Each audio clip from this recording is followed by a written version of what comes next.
Hi once again. We are looking at another MasterGMAT sentence correction question, and this one's nice and juicy. It's long and will make you read, therefore will waste a lot of your time. So we have to obviously attack this in a very systematic manner in order to do it in the under 2 minutes that we're usually required to do these questions in. So first things first, what do? You obviously read the question and try to find between 0 and 2 grammatical or stylistic errors. Now those of you who want to try it on your own, pause the recording, do the question, and unpause it when you're ready to listen to the explanation. Otherwise, just stay tuned. So you may pause the recording now.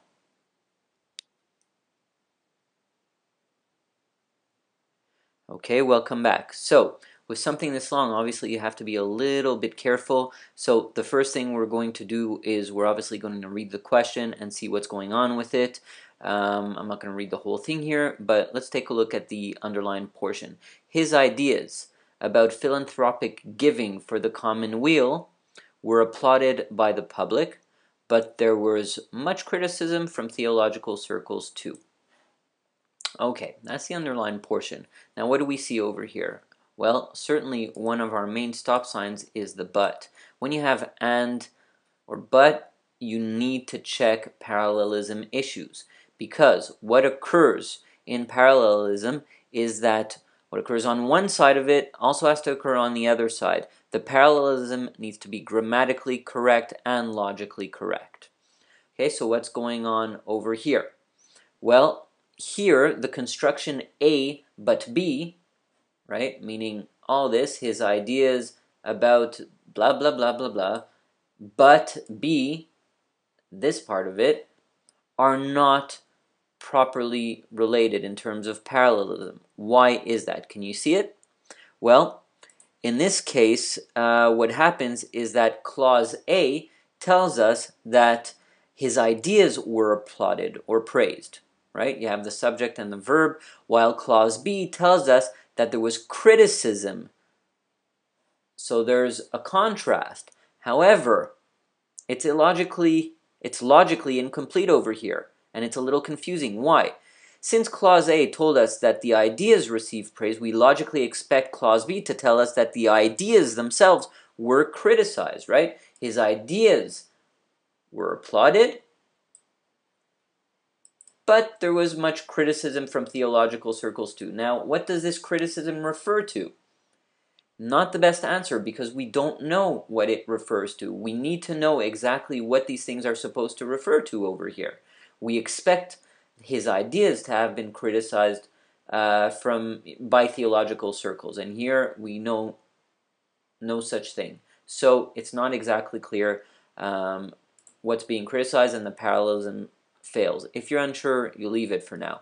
Now what do? Well, we look at the rest for grammatical errors first, of course, and later on for stylistic issues if need be. Let's look at B. His ideas about philanthropic giving for the common weal were applauded by the public, but greatly criticized by theological circles too.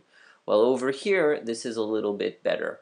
Why? Because but greatly criticized refers back to his ideas. So we know that it was the ideas that was criticized, or that were criticized. So we keep this for now. It's actually better than A. It's clearer. C. What happens in C? Well, C also corrects the parallelism, his ideas about etc., etc. Well, the etc., we got to be careful over here. Take a look at what happens. Was applauded by the public. Now, although this answer choice fixes the original parallelism and makes it correct, but much criticized by theological circles too, okay, fine. The was is a verb. What do we do with verbs? It's a stop sign. We must check what the subject is. And one of the things we must check over here is subject-verb agreement, right? And look at the distance between the subject, his ideas, and the verb was. And they give you all this noise in between to throw you off. The common weal was applauded sounds pretty good, but makes no sense. His ideas was applauded is what is grammatically wrong, right? And we always have to pay attention to our stop signs. Let's just click on that for the hell of it. Time awareness tool, of course, makes us super aware of how much time we take on each question. And we have a nice little explanation that explains that the plural ideas does not agree with the singular verb was. Okay? Very, very important little thing to remember. If we're not sure, write it down or take a look at our little summaries over here. But here we get to try it again. So we know what we're looking for when we get to try again. It's, of course, blocked out, which is great. We get to keep going. We don't just hand you the answers. Now, what happens in D? Take a look. Suddenly the word although appears, right? So while it's grammatically, the parallelism is kind of right, we have a little problem over here, which is that it's grammatically incorrect. Can you see why? Now the although should always come before a full clause. What does a clause mean? A clause means that there's a subject and verb. However, over here, although there being much criticism from theological circles, there's our clause. His ideas about philanthropic giving were also applauded. Okay, so the second clause, from his ideas to the end, is fine. But the first clause, although there being much criticism, now be careful because being is almost always awkward, but it's not necessarily wrong. Okay, and here it works fine.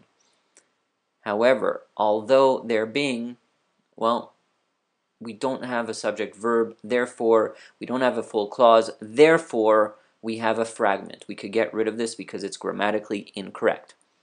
Look at the although over here again. Let's see if it fixes it. Although his ideas about philanthropic giving for the common weal were applauded, so indeed we have our subject and we have our verb were applauded by the public, but they were much criticized from theological circles too. Now, one of the things you need to check, and one of the major stop signs here, an easy one to remember, is that when you have opposition conjunctions, like although or but, you need to check that there aren't two opposition conjunctions in the same sentence because it's redundant. You don't need both of them. Therefore, E is also incorrect, and we are left with B as the best answer. We don't have any redundancies. We don't have a parallelism issue. Everything is logically done, grammatically correct. Click on that. And, of course, we get a well done. And again, if you wanted to revisit, you can always revisit all the different lessons or summaries of the lessons that you need to remember, which is a great thing to do to get in your head. And if you have a question about this particular question, you can always send a comment. See that? You send a comment and we answer you back directly and quickly and explain it further if you need it. Pretty cool stuff. So until next time, see you later.